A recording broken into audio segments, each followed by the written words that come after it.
Hello, you lovely, lovely people. Full-blown cold now. Full-blown cold.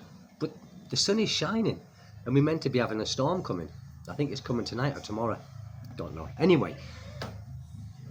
What is the attraction with Dumaguete?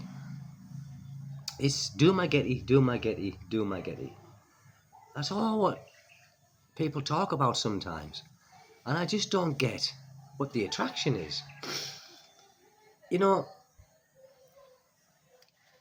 when I was in England and Spain, some parts of Spain was known as Little Britain because there was so many Brits who used to go there. And even then, I just couldn't see the point of it. You know, why do you want to leave your own country and go and try and imitate your own country somewhere else? Most expats, immigrants, whatever you want to call us, foreigners, when we do come to the Philippines, many cannot seem to make it on their own. And I mean make it on their own where they mix with the local community and be part of the community. To me, that's more like living in the Philippines as it really is. When you mix in with the local expats, it's generally nothing but drama. And this is why you get a lot of drama in Dumaguete. That's why it's called Dramaguete, is because there's so many foreigners there. And they got their own little clique. And believe it or not, people, foreigners, you know, we talk about the Filipinos, marites, gossip, chica chica. The worst, in my experience, is the foreigners when they get together. They like to gossip and they like to spread their discontentment with what's going on here and things like that. And I know this because there was a place in the Philippines, hello my little friend, in the Philippines, sorry, in Dipolog, and it used to be called Scooters, and before that it was called the Chinese cuisine. And this is where many of the foreigners used to congregate Thursday onwards, and there was a heck of a lot who used to go in there. And of course, I popped in there a couple of times. I did. I won't say I didn't when there's the rooster starting again. Now, this is one of the things that I was saying yesterday. They crack you up. They do. They drive you mad. And the couple of times I was there, it starts off good. All starts off good and well, and people are enjoying their drink, and then it gets kind of personal, like who speaks the best English, where did, and this is what they talk about, where did the English language come from? Oh God, and the Americans and the British and the Canadians and the Australians, they would be, and then they would end up fighting, arguing with each other, and they were friends before that, a bit like Filipinos. They can be best friends before they've had a few drinks, and then all of a sudden, one drink too many, bang, it's like World War III started. So I can't, for the life of me, I can't understand why you want to leave your own country and get back into that way of life where you can't wait to see your foreign friend to gossip. That's why it's Dramageddon, isn't it? And it is. You know, the local people who live in Dumaguete, they probably hate many of the foreigners, not the business owners. They will love it because they make money, but because of there being so many foreigners there in Dumaguete, it's pushing the prices up for the locals. So of course that's going to cause a bit of a resentment, isn't it? Like I said, not for the business owners. They will love it because they're making more money, and that's what it is to them. It's money to them. But for the local people, it's going to make it hard for them to rent apartments and things like this, because obviously when you get a lot of foreigners in the same place, the rents increase. Now, this is why I like where I live, because there are not many foreigners here. In Dipolog City, I've noticed there are less to what there used to be.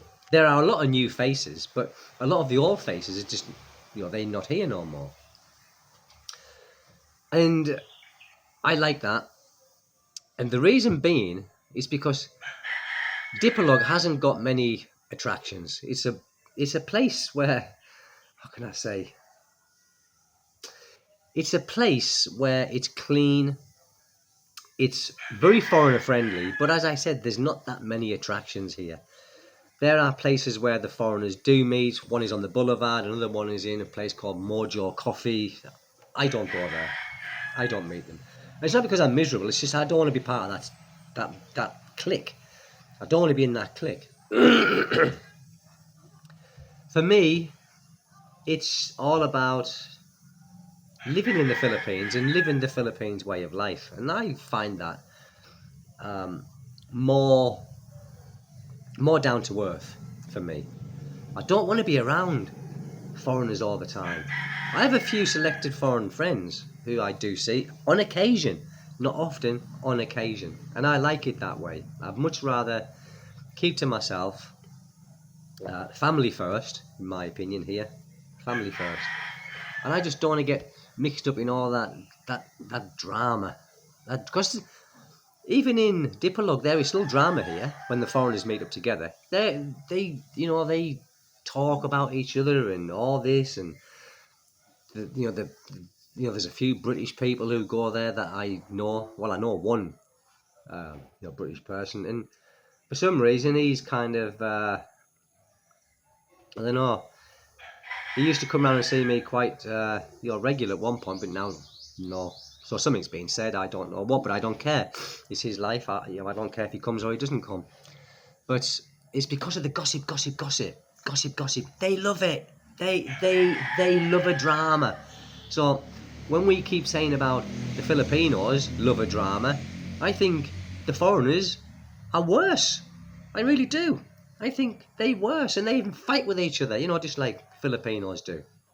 Now, there's another topic I want to talk about here, and this might be a bit controversial, and if you're still listening to the video now, we'll talk about it. And I want you to leave your comments in the comment section about this, because this is, like I said, it's very controversial. Now, I've noticed it a few times, or I've thought about it a few times. When people die here, right, and it could be this, they drop down dead, right? There's no post-mortem, and I'll tell you why there's no post-mortem, because their bodies are taken from the house and they back in the house at the same day. So they taken to the undertakers, the mortician or whatever it is, and they drain all the crap out of you and put this chemical in you to preserve you for the time where you're on display in the house. Now, there is no autopsy. No autopsy. Now, if it's a sudden death, there should be an autopsy, right? If it was in England, if someone dropped down dead without any history, they would do an autopsy. Here, they don't. And I'm saying this because there was a 42-year-old lady who died a couple of weeks ago here, and she used to work in the air laundrette. Fit looking, didn't smoke, didn't drink, just dropped down dead. Okay? No autopsy, no nothing. Now, they said that she died of a heart attack. Now, how do they know that? How do they know that? Most deaths here are put down to high blood, heart attacks, without an autopsy, without any medical backup of that. This woman, she never went to the doctors or anything like that for the doctor to say, she had high blood or something like that. So my point is, how many, if there is, it's just me thinking, I'm thinking outside the box here. Because the local people know this, are there any skullduggery that goes on here with people? Like, I'm just saying, could be poisoned. And there's no autopsy. If there is no reason for concern, you would just be filled up with that chemical, brought back home, and the person who did that to you goes unpunished. It's just my thinking, people. And you might think, well, what are you thinking that for? I do. And the reason I'm thinking this is because my neighbour, he had an Australian guy, and he was poisoned. He was poisoned by his wife. And she poisoned him because he was having an affair. He wasn't married, by the way. I said wife. He wasn't married. He was having an affair with this woman. And to get him back, his girlfriend poisoned him. Didn't kill him, but made him seriously ill before he knew what was going on. Now, how much of this goes on? That's just one case. That's just what my friend told me. I think, God almighty. He said, because there is no autopsies here, is there really? No, no autopsies. That's just another thing that I'm saying. I want to get your take on this, people. Is it just me being overthinking things, or is it me thinking something that maybe has got some, like strength behind it? I don't know.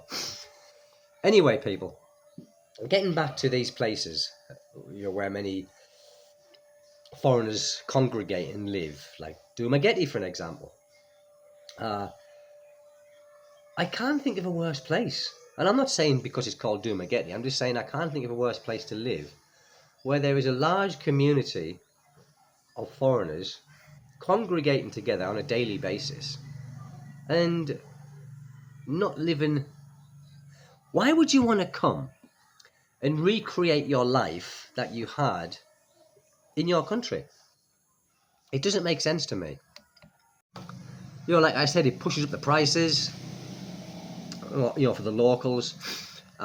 Yes, you'd probably get some nicer restaurants, but they would be high-end restaurants as well, where maybe a foreigner who's here on a budget maybe can't afford to go there, or maybe can only afford to go there once in a blue moon.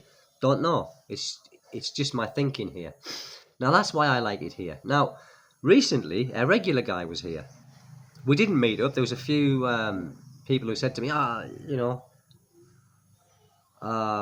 Scotty boy, he's in Diplo, go and meet him. And, some said to him about meeting me, but we didn't. But, I mean, he was saying about, Dipolog being a nice, clean place, and he was advising more foreigners to come here. I'm thinking, no, Scotty, don't do that. Don't. We don't want any more here. Because it will push the prices up here as well. But Dipolog, I would talk up Dipolog, and I know for all of its faults and things like that, where there's been a couple of, one kidnapping anyway that I know of a long time ago. But for all of its faults, Dipolog is clean and it's cheap. It's cheap. There are some really good restaurants here. But again, they are not overpriced because they cater for mainly the Filipinos. The Filipinos with a bit of money.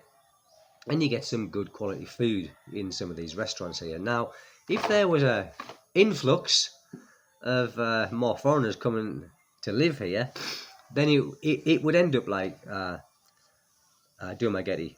But luckily where I am, I'm outside the city in a place called Pinion.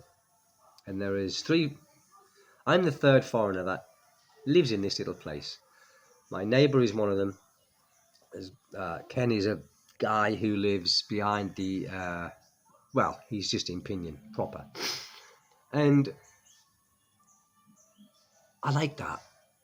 I don't like it when there's like 30 or 40 people and they ring, do you want to meet up? I'm going, oh, no. Because if you keep saying no to them, they're going to think, oh, you miserable bastard. I'm not going to invite you no more. That suits me down to the ground, people. That suits me down to the ground. And it's not because I am miserable. It's because I don't want to get mixed up in that circle of people. I don't want it.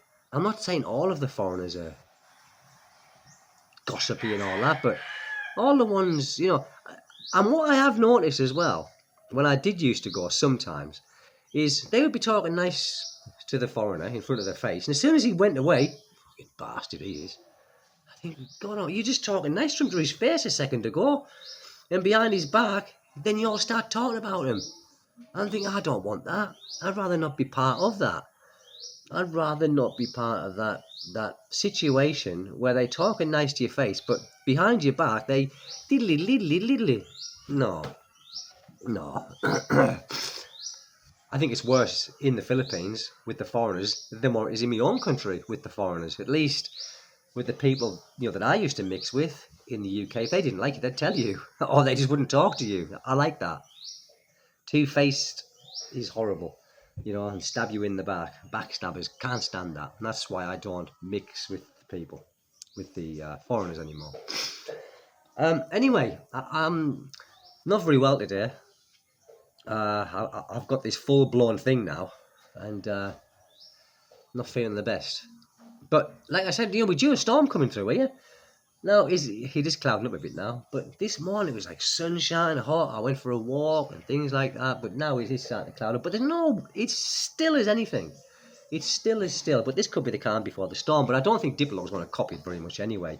We'll get high waves, a bit of wind, but we won't copy it here, I don't think. Like, they're going to copy it in other parts. And also, people, leave your comments, about this, skullduggery of people dying here and no autopsies and suspicious. I think everything is suspicious when someone just dies suddenly and there's no autopsy. Because anything can happen, can't it? Anything can happen. I said to my wife about it. She says, "Oi, don't you be thinking of doing things like that, Because I was talking to her about it. She said, "No, it doesn't happen here, Steve, really." So I said, "Well, how do they know what someone died of if there's no medical history of them having high blood or high cholesterol or diabetes or anything like this?" Even she doesn't know. But they just saying that, high blood, heart attack.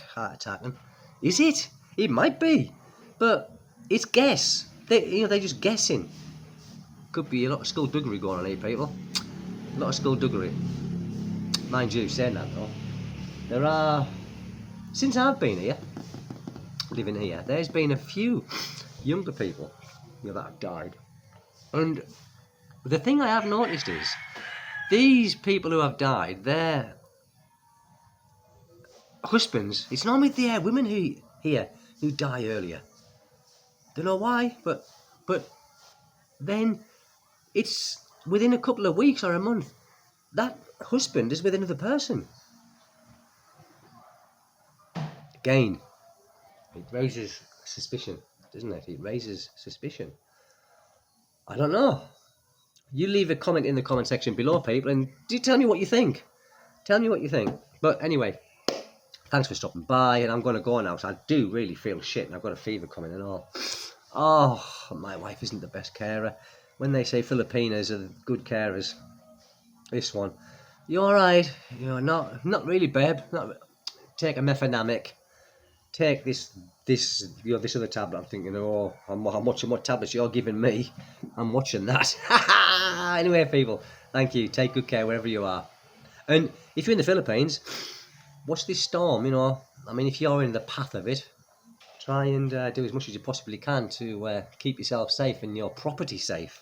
That's the main thing, isn't it? So, bye-bye, people.